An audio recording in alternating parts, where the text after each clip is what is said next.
और पुष्कर सिंह धामी खटीमा से इस वक्त चुनाव में अपनी किस्मत और दाव आजमा रहे हैं।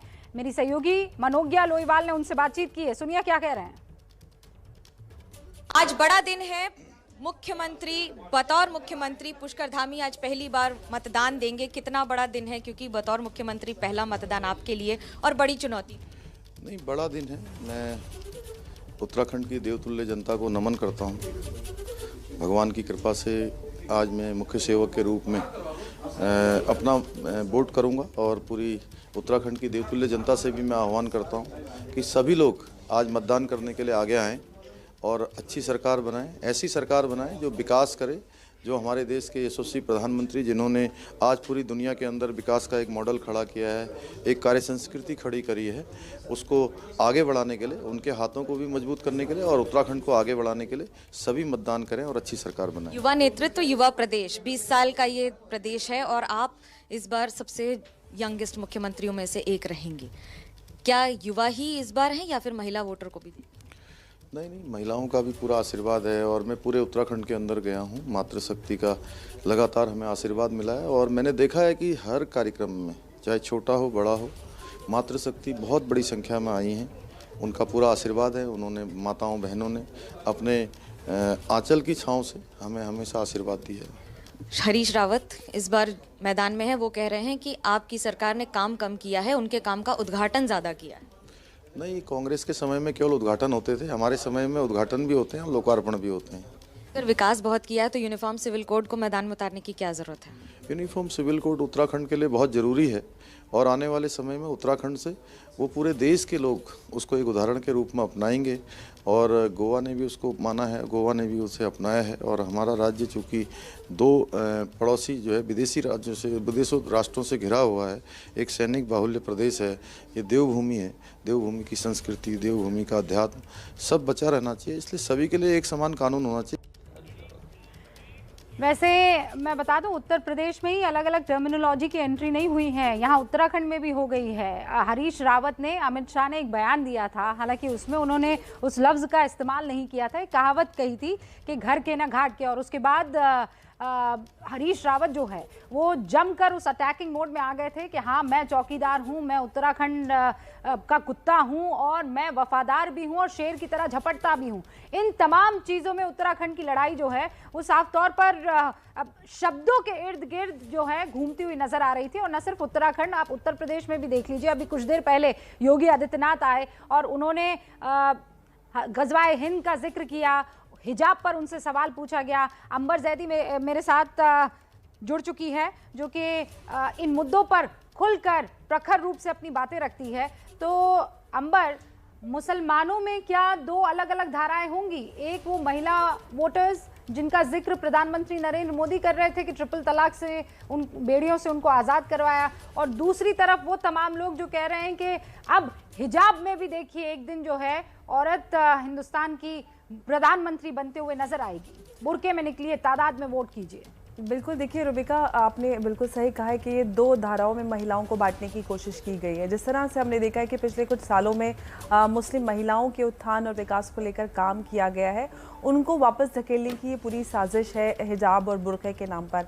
बुर्का अपने आप में ही एक उस मानसिकता की निशानी है कि महिलाओं को और जो मुख्य धारा से जुड़ी हुई महिलाएं होती हैं उनसे अलग कर देता है। और बहुत सारी ऐसी एक्टिविटीज़ और आप अगर मानसिकता की बात करें या स्वतंत्रता की बात करें तो वो उससे अपने आप में उनको अलग कर देता है। नहीं अंबर, लेकिन ये जो डिस्कोर्स है ये तो दिख रहा ही नहीं दे रहा है। ये तो सीधे तौर पर ऐसे प्रूव किया जा रहा है कि ये आपके पहनावे पर, आपके धर्म पर, आपकी आइडेंटिटी पर हमला है।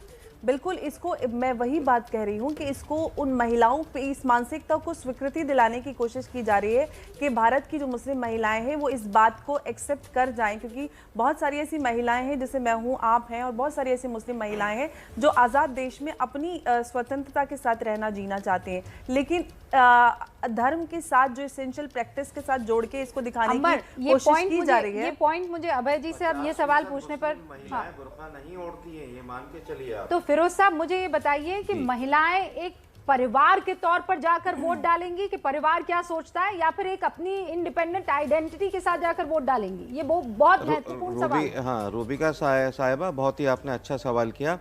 और मैं चाहता हूं कि वोट डालने से पहले ये आपका प्रोग्राम मुस्लिम महिलाएं देख रही हों, ख़ास तौर से यूपी की जो आज 55 मुस्लिम बहुल सीटें हैं। देखिए क्या है कि जब से प्रधानमंत्री मोदी ने ये ट्रिपल तलाक के मसले को सॉर्ट आउट किया है, काफ़ी सारी मुस्लिम, हम ये नहीं कह रहे सारी मुस्लिम महिलाएं उनके साथ हैं, लेकिन ज़्यादातर मुस्लिम महिलाएं और ख़ास तौर से यूपी ज़िले की उनके साथ हैं। यही नहीं, उनको गैस भी मिली है, उनको छुटकारा मिला है धुएं से। अलावा इसके बहुत सी मुस्लिम महिलाओं ने बैंक में भी अपना खाता खोला है। ये मैटर करेगा, जिनका जिक्र पहले फेज में भी हुआ था। मैं क्विकली सबसे एक रिमार्क ले लेना चाहती हूँ यहाँ पर। अभय जी, लाभार्थी वोट करेंगे महिलाओं के तौर पर, या हिजाब पर हो रहे वो जो नैरेटिव बिल्ड किया जा रहा है कि ये तो पूरे कौम पर अटैक हो गया है, हमला हो गया है, एक परिवार के तौर पर जाएंगे या इंडिपेंडेंट आइडेंटिटी के तौर पर? देखिए, हिजाब का मसला ये मुख्य तौर पर यूरोप में जो बहस चली थी, खास तौर से फ्रांस में, कि महिलाएं हिजाब पहनना चाहती थी और फ्रांस की सरकार ने उसके ऊपर प्रतिबंध लगा दिया था। तो ये पूरा यूरोपियन बहस है जिसको हिंदुस्तान में इसकी कलम लगाई जा रही है, इसको ट्रांसप्लांट किया जा रहा है हिंदुस्तान में। कर्नाटक के एक छोटे से इलाके के जरिए ये बहस आई है। जिस वक्त चुनाव चल रहा है, ठीक उसी वक्त ये मसला उठा है, और इससे ये उम्मीद करना कि वो चुनाव में वोटरों को इतना प्रभावित कर देगा कि वो अपनी मतदान प्राथमिकताओं को बदल देंगे, जो पहले से उन्होंने सोच के रखा है उस तरीके से नहीं वोट करेंगे, बल्कि हिजाब के प्रभाव में वोट करेंगे, मैं इससे बिल्कुल सहमत नहीं हूं। मेरा मानना है कि इसका उत्तर प्रदेश के चुनाव के ऊपर कोई असर नहीं होगा। अब निजेश जी, रूबिका जी, बड़ी साफ सी बात है कि अभी जैसा अंबर जैदी ने कहा कि हमें सड़क पर एक प्रदर्शन में दिखाई देती हैं महिलाएं, लेकिन जो प्रदर्शन में नहीं है, जो घरों पर हैं, या जो अदरवाइज जो इसमें कहीं भी मुखर नहीं है, उनकी संख्या कितनी है? क्या वास्तव में मुस्लिम महिलाएं इस बात को मानती हैं कि ये जो है हमारे धर्म का अनिवार्य अंग नहीं है, हमारी चॉइस है, और जहां पर यूनिफॉर्म का हमने पालन करना है वो करें? मैं एक आपको उदाहरण देता हूँ रूबिका जी, मुद्दा रहेगा भी कि नहीं? मैं एग्जैक्टली ये कह रहा हूँ, मैं एग्जैक्टली कह रहा हूँ कि ये मुद्दा बनाने की कोशिश की जाती है और की गई है, ओवैसी जो द्वारा की गई है, बाकी और कई लोग, कांग्रेस के कल एक एमएलए ने इस तरीके की एक बयान दिया है कर्नाटक की। बनाने की जरूर कोशिश की गई, स्वयं प्रियंका गांधी ने बयान दे दिया। हैरत की बात है कि उन्होंने योगी जी को क्यों भूल रहे हैं? तो बड़ा बेहुदा था। नहीं, मतलब स्कूल की यूनिफॉर्म में जिस शब्दों का उन्होंने इस्तेमाल किया है वो इतना अजीबोगरीब था, इतना आश्चर्यजनक था कि हैरत होती है कि ऐसा भी कोई बयान दे सकता है क्या। लेकिन महत्वपूर्ण बात यह है रूबिका जी, आज 55 सीटों पर क्या अभय जी, एक हिजाब तो एक मुद्दा है, जिस तरीके से कहा जाता है कि मुसलमान एक टैक्टिकल वोटिंग करते हैं, आज उसमें ये देखना ये है कि जिस तरीके से 20 एसपी के 23 बीएसपी के मुस्लिम कैंडिडेट हैं और शायद 20 ही शायद कांग्रेस के भी मुस्लिम कैंडिडेट हैं, क्या इनके टैक्टिकल वोटिंग होगी, पार्टी वाइज वोटिंग होगी, या उस हिसाब से होगी जो बीजेपी को हरा सकता है? और ये जो पूरा मानसिकता है ना, जो बीजेपी को हरा सकता है, उसको देना है। ये अपने आप में एक सांप्रदायिकता है।